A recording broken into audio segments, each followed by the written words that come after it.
Fabulous. I think we're going to have people joining as and when we come in. So I think what we'll do is we'll make a start, and then if people join us a wee bit later, that's absolutely fine. So absolutely thrilled to see everybody here today, and thank you so much everyone for joining us this morning. We're thrilled today to welcome the first speaker in our Hoose Knowledge Exchange International Series. So Liisa Järvilehto joins us from Helsinki. She is a psychologist specialising in forensic psychology and psychotherapy. Liisa has extensive experience as a forensic psychologist, working at Helsinki University Hospital's Child and Adolescent Forensic Psychology Unit since 2012, and specialises in case of child abuse, including sexual violence, trafficking, and multi-agency cooperation. She has contributed to Finland's Barnahus project and international initiatives, promoting best practices in child abuse investigations and support. As a lecturer and supervisor, she trains professionals in forensic child psychology and investigative interview. Today, Liisa will be discussing psychological safety and multi-agency teams, and she'll be drawing on her experience and her research throughout her career. As everyone might be aware, this session will be recorded, so don't worry if you miss bits and pieces or you'd like to share this with your colleagues. We'll be uploading it to the Scottish Government Bairns Hoose website as soon as we can get it up there.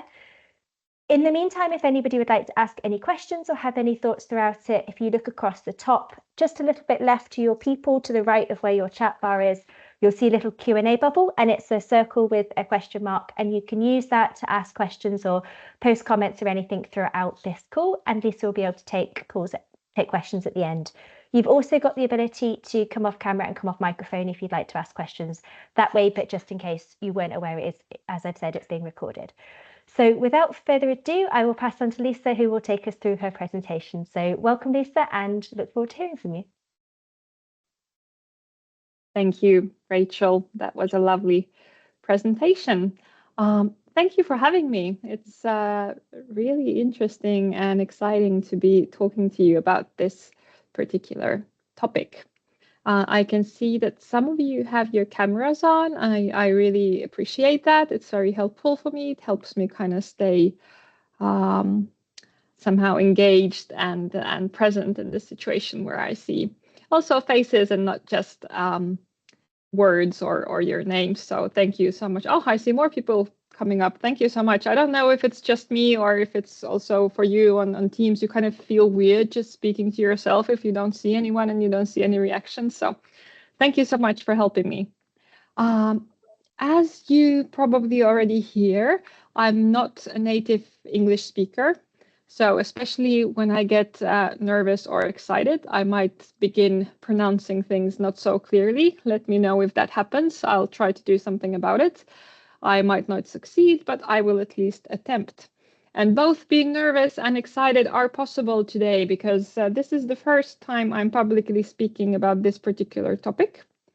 But it's also something that I've been thinking on a lot for the past 15 years that I've been working in this field, because this is really something, I think this is really at the core of this Barnahus type work. And it really, our units and our teams, it really is something that we thrive on or that kind of brings us crumbling down if we don't have this multi-agency cooperation working well.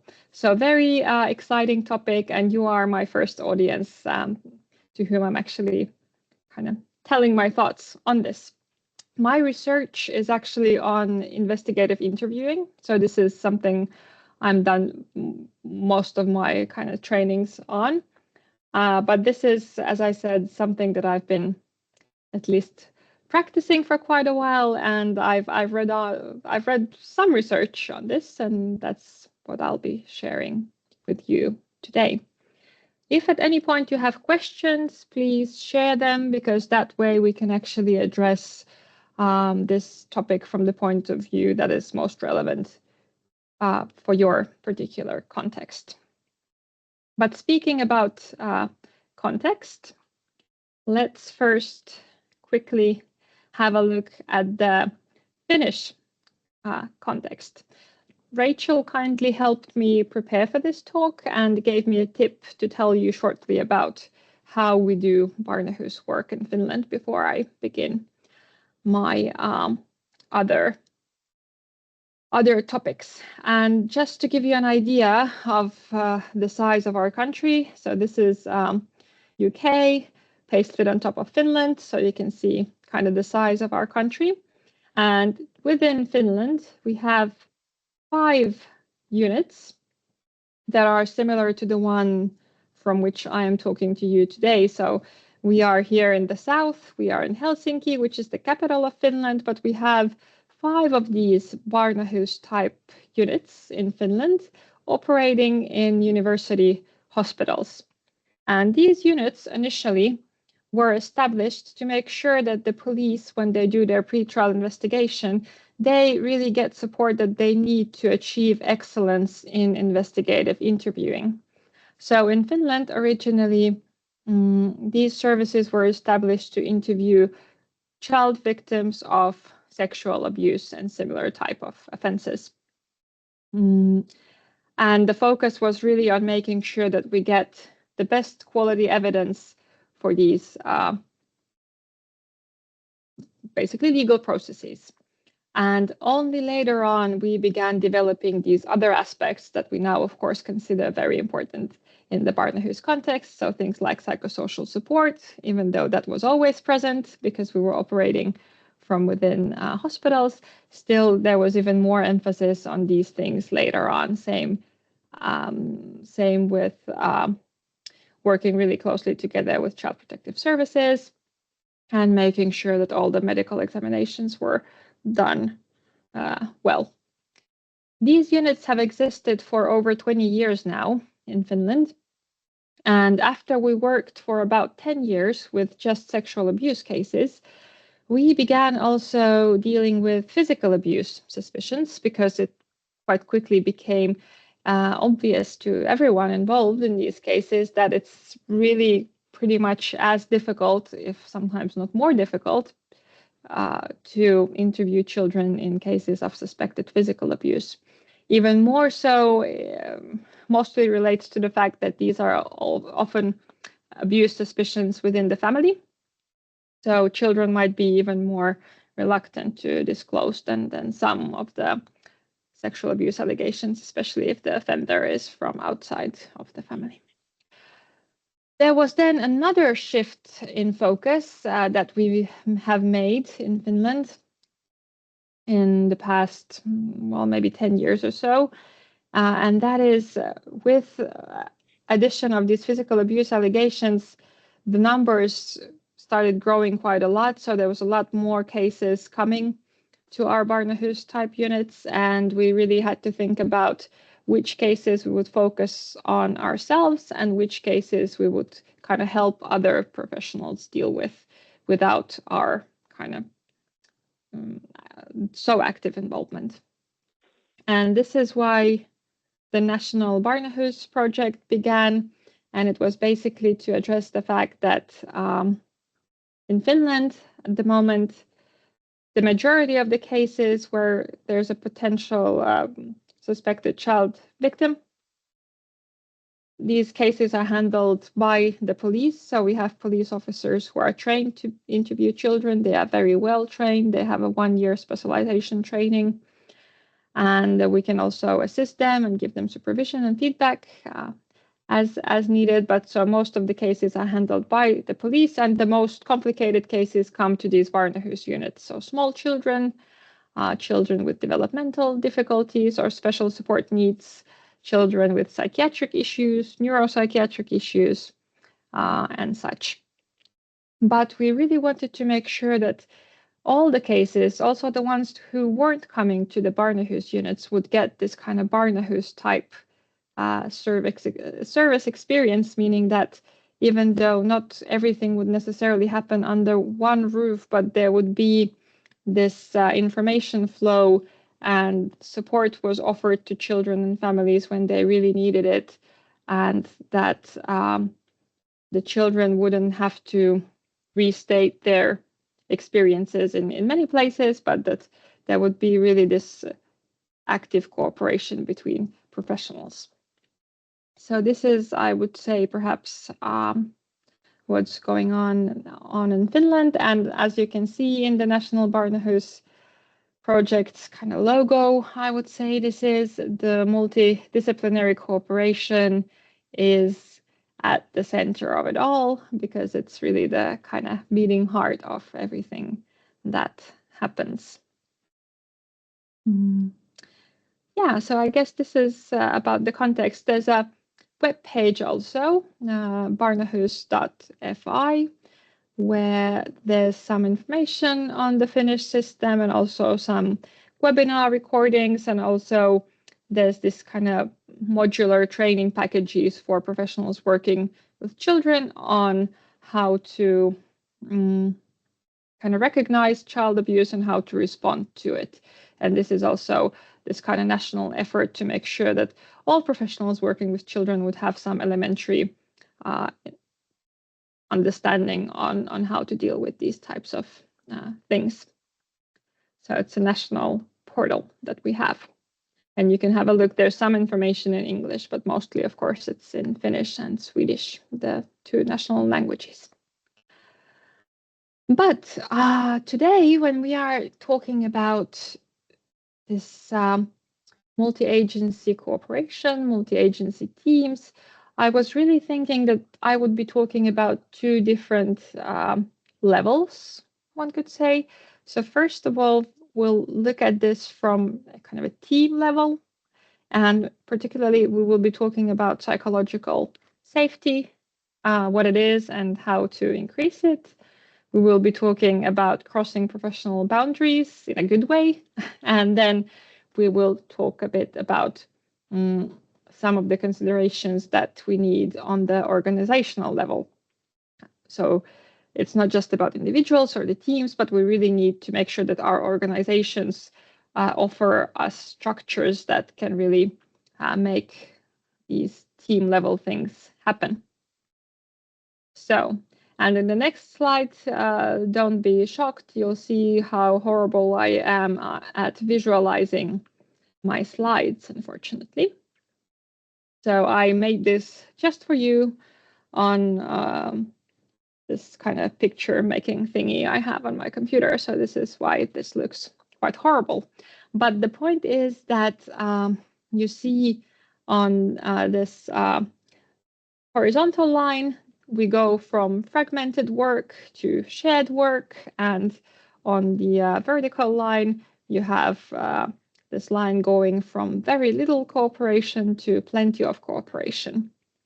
And in the past 20 years, what's been going on in Finland really is that we've really went from this quite fragmented work where all the professionals were doing their job quite well, but quite in this kind of very isolated way, and not even maybe knowing what's going on with the others. And we've moved slowly first towards this stage where our opinions and assessments are kind of compiled, but they're still produced quite separately into this, what is really now considered the way that we work, this kind of shared work where there's really a lot of collaboration and a lot of building of shared knowledge. And this is the process that has really taken us quite a long time. And I think, well, maybe not all of the 20 years, but I would say it took years.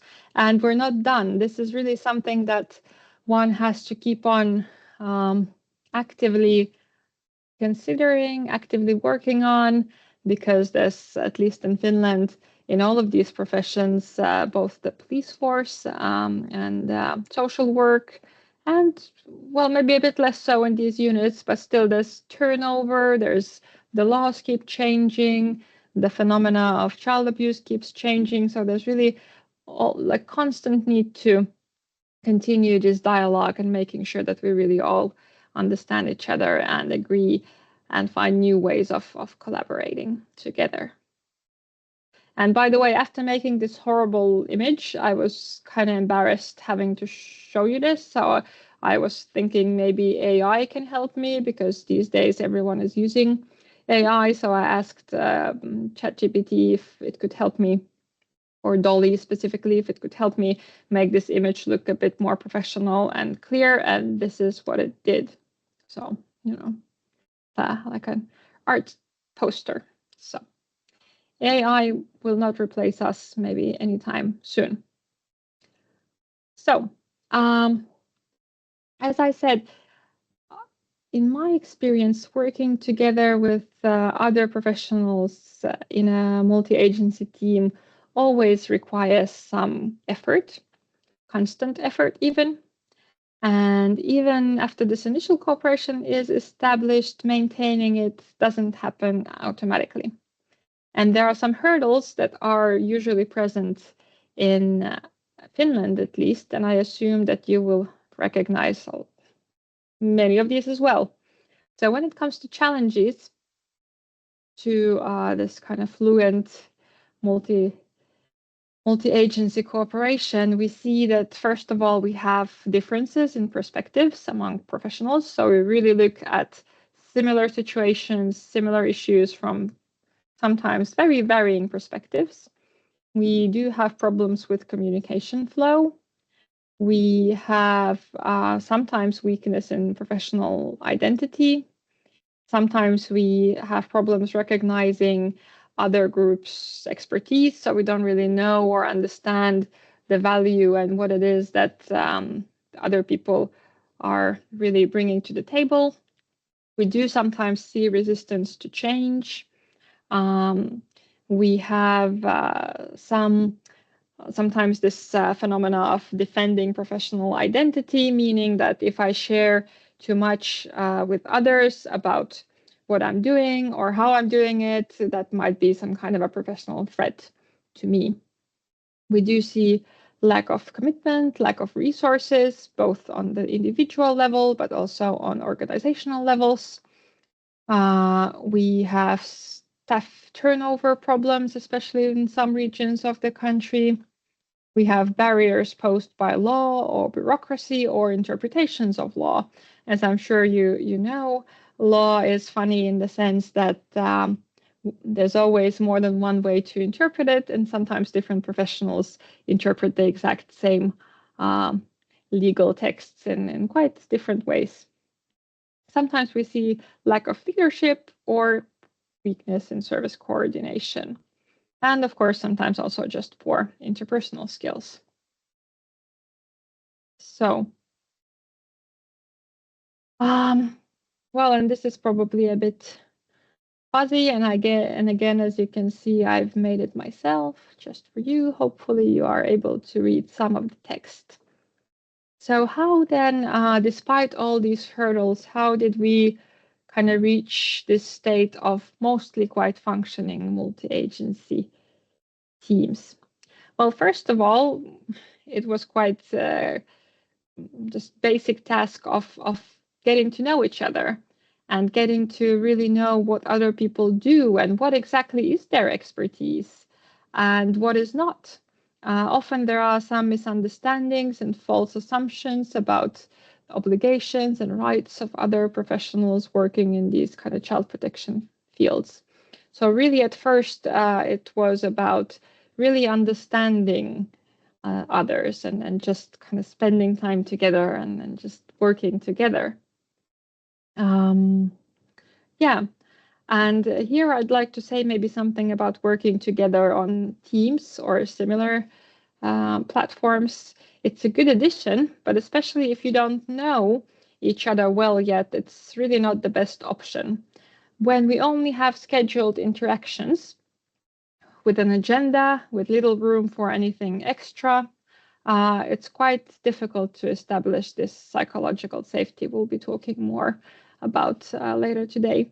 So we really noticed this during COVID. The team members who joined different multi-agency teams during COVID and only online, there was really some extra difficulties there because we really need this unscheduled, spontaneous interaction to build this sense of these other people, they're interested also in me, they like me. So we really need this unofficial interaction as well to build this kind of sense of belonging and shared kind of mutual respect. Yeah, but then really, I think after we have worked together for a while and hopefully we built some mutual respect and trust, we feel good in the presence of others, we can move on to kind of collaboratively, yeah, I think, improving what we do And at some point, working together actually starts to improve both our own well-being and the quality of the work we deliver to our clients. So this is another picture, and luckily for you, it's not one of mine. This is from this quite classic paper. It's really research on social work, but really similar points here, stating that there are many things at play when it comes to interdisciplinary collaboration and its success. But why I wanted this picture here is really to remind myself and you as well about the fact that personal characteristics really play a role as well. And of course, this is something we all can influence, and we can really kind of take time and reflect on what it is that kind of comes into the room when I come into the room. So really, we will be mostly discussing team level things today and organizational level things today, but we can also all, of course, contribute and make a difference in a good way and in a bad way as well. So one reason working together as multi-agency team is sometimes hard is that it requires us to really cross professional boundaries. And what this means is that there's actually like several topics. First of all, there can be some cultural boundaries, and it really comes to work cultures or organizational cultures. So we do similar things in quite different ways. If you're a member of the police force, or you represent child protective services or healthcare. So we really, sometimes the work cultures are actually quite different in some ways. And there can be even like this professional jargon that we don't share. We can use similar words but mean different things and things like that. Yeah. One big barrier is, of course, sometimes our attitudes. So sometimes we feel that our own way of doing something is the best, and we're not really ready or able to consider other ways of doing things. And sometimes, as I said, we are a bit protective of our own work, and we don't want somebody else to kind of come into our territory, so to say. Yeah. Then there are boundaries related to expertise, and developmental expertise is really basically knowing how to develop things together, kind of innovation skills. And this is not really something that professionals in our fields necessarily have actively been developing. And we don't always also know how to utilize other people's knowledge and expertise. But let's turn to the psychological safety topic that was promised to you. In the beginning of the basically, I would say from 1999 until 2014 or so, psychological safety was really something that was relatively well known in academia, but it wasn't really widely discussed in practice or the world of work itself. But then there was a project in Google called basically Project Aristotle. And there, Google spent, in 2012, they spent a lot of effort and money to really look at their teams and see which teams do best. And the performance metrics that they used were quantitative, so they looked at like sales and performance in that sense, but they also looked at qualitative measures, so job satisfaction and things like that. And they looked at, I think, 250 different attributes of their 180 teams, and they kind of compared and really looked at what makes some teams do better than others. And what they found is that psychological safety within the team was one of the key characteristics that really set apart the teams that did exceptionally well. And basically what they found is that the teams with high psychological safety, well, first of all, There's more creative thinking, there's more innovation, there's more risk-taking in a good way. High psychological safety also promotes learning by encouraging the sharing of ideas, thoughts, concerns, and also mistakes. It really enhances efficiency and effectiveness, and it does improve job satisfaction and commitment to the work and the organization. But this isn't really something that's always very easy to achieve, even with permanent teams, but it's for sure even harder when the team structure is not stable. And as far as I understood, some of you might be working in teams where kind of the team members can vary sometimes. And of course, in such contexts, psychological safety requires even more effort. So, characteristics of a psychologically safe environment next. First of all, there's this kind of openness in interaction where indeed people don't kind of feel protective of their own opinions or ideas, and they are also able and feel safe to share if they make a mistake or they fail at something, because they know that mistakes are not used against anyone, they're allowed, and they are something that are basically used as a means of learning new things. There's also the sense of respect for differences. So we kind of appreciate that there's more than one way of doing the job well, and we need different types of people and attitudes and perspectives to really do a job which is as complex as ours at this kind of Barnahus or child protection field. We really need this diversity in perspectives.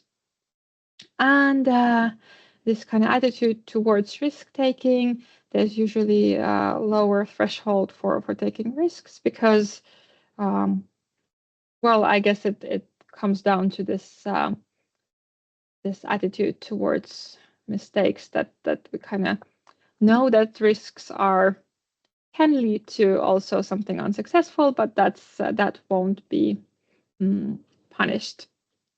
And it's really, I think, this kind of idea that the team has about what happens if I propose something new, or I show that I'm uncertain about something, or I ask something silly, or I do something silly. These expectations of what happens if I do this, they really tell us a lot about the psychological safety of our own workplace. Because if I have to kind of make sure that I won't be belittled or I won't be kind of laughing stock of my teammates, if I feel that there's a kind of higher risk of that, I will use up obviously quite a lot of resources to try to kind of contain the image I project at work. And there you can kind of see how quickly then learning becomes more difficult, and because it's difficult then to pose questions, it's difficult to admit to mistakes, it's difficult to propose something new if you really have to manage not to kind of lose face in your team. So one way is really also that there's this learning-oriented perspective often in these psychologically safe teams. So, for example, when it comes to perception of what it is to make errors, is that, well, mistakes are, of course, inevitable in innovative work and in any type of work, and especially if we look at the Barnahus context, it's really a very complex, tricky scene that we're always dealing with. There are almost never just right and wrong answers, and it's really difficult to get feedback on if our decisions were correct or incorrect. So there's really a lot of uncertainty and a lot of kind of things at play. So also mistakes are inevitable. And we also in this kind of psychologically safe, learning-oriented perspective, we do kind of realize that if also effective employees, they do make mistakes, but then kind of we can all learn from them and then share these learnings. Yeah, and really the kind of goal is to promote sharing and learning. So things like this can matter. And if this sounds interesting, well, first of all, there's a lot on Google, I think, about this project Aristotle that they had, and also Amy Edmondson published this book that is quite often cited in the context of psychological safety at work, which is called The Fearless Organization. So you can read up on that as well if you are interested more on how it is that you can kind of add to psychological safety in your own workplace. And there's a lot of things in this book and in the literature on psychological safety at work about leadership, because of course leadership is very important. Leaders can set an example when it comes to how it is that we react in difficult situations, or how do we treat our co-worker who has, for example, made a mistake. But it's not just about leadership, it's also about what each of us can do when it comes to really being curious and respectful of other people, and really also sharing and kind of maybe also being a bit vulnerable sometimes at work. So, but next, let's discuss a bit about what the organizations should provide, because sometimes, I don't know how it is in Scotland, but at least in Finland, sometimes the discourse is a bit too individualistic, and it's about what I as an individual can kind of really do to build up the success of my team or my work. And also often there are these kind of more systemic issues at play that really have a big influence on how likely it is that our multi-agency teams are able to be successful. So let's have a look at some of these factors that could be important. Well, first of all, there needs to be really time for reflection, evaluation, and planning. So I don't know what is the situation in Scotland, but in Finland, there's sometimes difficulties, especially in, for example, child protective services, and sometimes even at the police, to really find new employees if old ones change jobs or retire. So there's lack of, for example, social workers all over the country. So there's not always enough resources because of these reasons and others. So there's really this kind of pressure to just kind of do the work. So kind of handle the cases and just really make sure that this kind of everyday work really happens. So it's sometimes difficult to set aside intentionally time to discuss really what it is that we do. Why do we do it this way? Is there something we could improve on? How should we do that? And these things can happen parallel to us doing these kind of everyday life work things and just these kind of unofficial discussions on coffee breaks or lunch or whatever. But it's quite valuable usually to make sure on the organizational level, and this comes down to leadership again, to really kind of protect time for discussing cases, discussing the way we do our work, and really supporting our peers. And have regular team development sessions, either just within your own team without any outside help, or of course, if possible, it's also sometimes helpful to get an outside perspective. So somebody who doesn't regularly work with you to kind of come and discuss the ways you work with you and kind of have a look from an outside perspective and see if they can offer something fresh, something new. Because sometimes when you kind of get really into your own way of doing things, it's not always easy to see ways that the processes could be improved. Another important thing is to really make sure that the reward systems that we have are aimed at promoting collaboration and commitment to shared goals. So I'm not sure how performance is measured in your organizations, or if you have some kind of audits or quality checks or personal evaluations or whatnot, but it's really important to make sure that also collaborative achievements are recognized and that there are also these kind of team-based performance metrics. And we should really, I think in our work, we should be really careful when we consider what it is that we're measuring when we're measuring success. Like, for example, in Finland, we've seen some unfortunate cases where, for example, in legal processes, success was measured as how many conviction rates, for example, were measures of success, and that was problematic because it also leads to some type of it can lead to biases and really kind of steer us away from this kind of high quality objective investigations.